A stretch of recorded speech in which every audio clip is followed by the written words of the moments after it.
50% of the time, 50% of the usages of the word witness, martyrion, comes in John's writing. I've told you that before. Between John, 1st, 2nd, 3rd John, and Jude, and 1st, 2nd, 3rd John are all relatively short, 8 chapters between all 4 of those, 21 chapters in the Gospel of John. So the vast majority of the use of witnesses is found in John. And he writes 20 to 25 years after Matthew, Mark, and Luke, those synoptics, those see-together Gospels, have finished.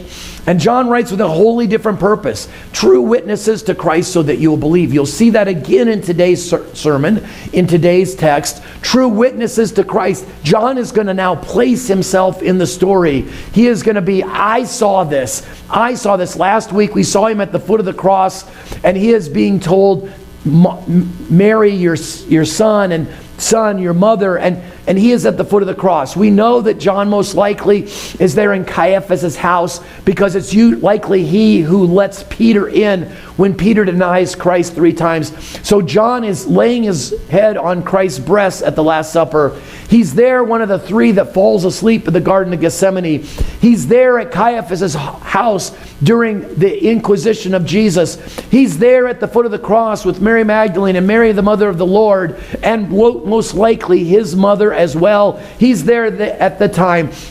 He is going to be at the tomb today. John is an eyewitness to all of these events, writing much later, likely in his late 80s, early 90s, and he's writing true witnesses to Christ so that the world could believe. For God so loved the world that he gave his only begotten Son, that whoever believes in him should not perish, but have everlasting life. That's what John says.